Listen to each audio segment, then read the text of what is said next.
Les tronches de cake, l'actualité mordante du net, une voix qui... Bonjour, amis invisibles et fidèles du net, très heureux de vous retrouver pour cette fausse interview de Gims. Du squat parisien aux villas de Marrakech, itinéraire d'un remerciement fiscal. Il paraît que la France est ingrate. Elle accueille des gamins venus de nulle part, les nourrit de RMI, les gave de droit, les propulse au sommet des charts et les regarde partir en courant dès que la caisse enregistreuse sonne trop fort. Parmi les classiques du genre, on compte Gérard Depardieu à Saransk, Yannick Noah Suisse Cameroun et maintenant Gims à Marrakech. La tradition républicaine du Merci la France, ciao le fisc se porte donc très bien. Gims, merci d'être avec nous. Première question simple, comment passe-t-on de la section d'assaut à la section fiscale d'esquive ? Franchement, c'est une évolution naturelle. Avant, j'esquivais les clashs, maintenant j'esquive d'autres choses. C'est au moment de payer mes impôts que je me suis aperçu que je n'avais pas les moyens de m'offrir l'argent que je gagne. Vous êtes né en République démocratique du Congo, avez grandi en France, devenu une star ici, et vous vivez en partie au Maroc. C'est une stratégie ou une passion pour le soleil ? Disons que j'aime les pays chaleureux, les lunettes noires et les systèmes fiscaux accueillants. Et Marrakech, ça a quand même plus de gueule qu'un centre des impôts à Créteil. Certains disent que vous avez du mal à établir le centre de vos intérêts en France. Disons que mon cœur est en France, mais mon coffre-fort voyage. Dites-moi, ça ne vous embête pas de résider au Maroc et de faire vos tournées en France ? Ben non, pourquoi ? Au contraire, c'est jouissif tous ces contribuables qui m'applaudissent. Revenons au début. Vous êtes né à Kinshasa en 1986, vous arrivez en France à 2 ans avec vos parents en situation irrégulière. Squat, famille d'accueil jusqu'à 18 ans, pas un sou. Oui, à la base j'avais rien. Enfin si, une casquette, du talent et une connexion Wi-Fi chez un pote. Et aujourd'hui ?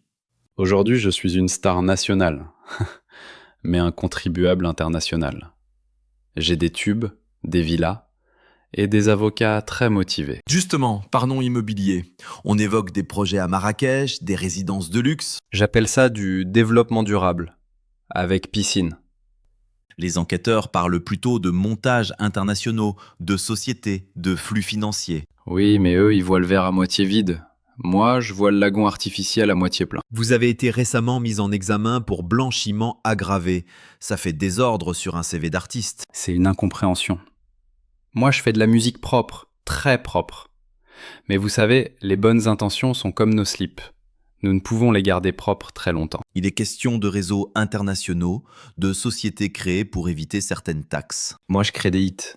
Si ça crée aussi des sociétés, c'est un effet boule de neige. On parle quand même de centaines de millions dans certaines enquêtes. Oui, mais en musique, on appelle ça un refrain qui tourne bien. Une question qui fâche. Vous devez beaucoup à la France. Pourquoi ne pas y payer vos impôts ? Je rends à la France ce qu'elle m'a donné. C'est-à-dire ? Des concerts, des chansons et parfois de l'arrogance. Et les impôts ? Je les rends ailleurs. Faut partager. L'enquête porte sur un réseau international impliquant plus de 2000 sociétés créées pour, selon les termes officiels, se jouer de la TVA et autres taxes françaises. Dernière question. Avec tous ces ennuis judiciaires, êtes-vous inquiet ? Je n'ai rien à voir avec tout ça et comme je dis toujours, j'ai le dos large, alors j'encaisse. Bien sûr. C'est votre nom qui s'est invité tout seul à l'inauguration des villas, votre visage qui souriait sur les brochures, et c'est votre double spirituel qui signait les documents. Gims, en résumé. Arrivé en France avec zéro, enrichi par la France, installé au Maroc pour raisons climatiques, mis en examen par la France pour des raisons moins climatiques. C'est presque une chanson. Je l'appellerais « Je me tire ». Vous l'aviez déjà faite en 2013 et elle avait été numéro 1. Décidément, vous avez un sens aigu de l'anticipation. Un mot pour les Français ? Continuez à m'écouter. Promis, je penserai à vous depuis Marrakech. Post-scriptum. De toute façon, comme on dit chez nous, l'argent n'a pas d'odeur, mais il a visiblement des ailes et un passeport diplomatique. À méditer devant votre prochain tiers provisionnel. Merci beaucoup pour votre attention. Je vous laisse maintenant liker, vous abonner à l'étronchedecake.fr, commenter les articles. À la semaine prochaine, même endroit, même bêtise, même méchanceté. Et d'ici là, portez-vous bien.